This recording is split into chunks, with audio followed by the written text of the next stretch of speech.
ప్రముఖ choreographer Johnny master వ్యవహారం రోజు రోజుకొక మలుపు తిరుగుతుంది. ఆయనకి వచ్చిన జాతీయ అవార్డు నిలిచిపోయింది.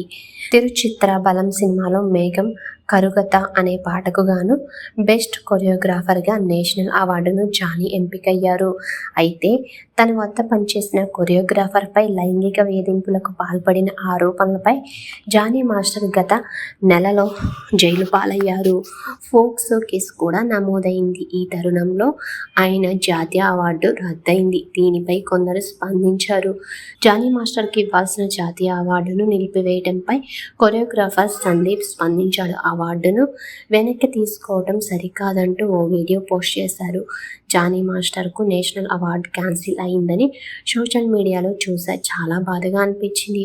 ఓ ఆడపిల్ల విషయం సెన్సిటివ్ విషయం అని ఇంతకాలం మాట్లాడలేదు. వాళ్ళకి ఏదో ఉండొచ్చు. లీగల్గా జానీ మాస్టర్ ప్రొసీడ్ అవుతారని అనుకున్నా. కానీ ఈరోజు జానీ మాస్టర్కు నేషనల్ అవార్డు క్యాన్సిల్ చేసే రేంజ్కి వెళ్ళిపోయిందంటే చాలా బాధపడుతున్నా అని సందీప్ అన్నారు. జానీ మాస్టర్ ఎంత కష్టపడి ఉంటే జాతీయ అవార్డుకు ఎదిగి ఉండాలని, నోటి దగ్గర దాన్ని కాలితో తన్నారని బాధపడ్డారు. డ్యాన్స్ మాస్టర్స్ ఎంత కష్టపడతారో నాకు తెలుసు. ఒక సినిమా తీసుకొని హిట్ కొట్టి సక్సెస్ కొట్టి ఇంత చేసిన తర్వాత డ్యాన్స్ మాస్టర్కు లైఫ్ వస్తుంది. ఆయన ఎంత కష్టపడి ఉంటే నేషనల్ అవార్డు రేంజ్కి వెళ్ళి ఉంటారు. నోటి దగ్గర దాన్ని కాలితో తన్నేశారు. ఇది కరెక్ట్ కాదు అని సందీప్ అన్నారు. ఓ మనిషిని ఇలా సర్వనాశనం చేయడం తప్పు అని సందీప్ అన్నారు. జానీ మాస్టర్ కేసులో బాధితురాలిగా ఉన్న అమ్మాయి వేదన ఉంటే ఆయన దగ్గర అన్ని రోజులు పనిచేయదు కదా అని ప్రశ్నించారు. ప్రస్తుతం మొత్తం అమ్మాయిల సైడ్ అయ్యేసరికి ఇంత సులువుగా అబ్బాయిల మీద కేసులు పెట్టి జీవితాలు నాశనం చేస్తున్నారు.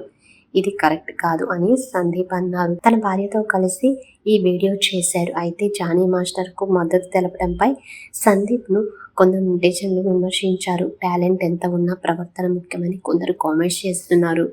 జాతీయ అవార్డు నిలిపివేత సరైనదేనని అంటున్నారు. అయితే కొందరు మాత్రం జానీకి మద్దతుగా సందీప్ మాట్లాడని సపోర్ట్ చేస్తున్నారు. జానీ మాస్టర్ కష్టాన్ని గుర్తించి అవార్డు ఇస్తే బాగుంటుందని అంటున్నారు. ఇక జాతీయ అవార్డు అందుకునేందుకు జానీ మాస్టర్కు అక్టోబర్ 6 నుంచి అక్టోబర్ 10 వరకు మధ్యంతర బెయిల్ దొరికింది. అయితే అవార్డు రద్దవడంతో బెయిల్పై అనిశ్చిత నెలకొంది.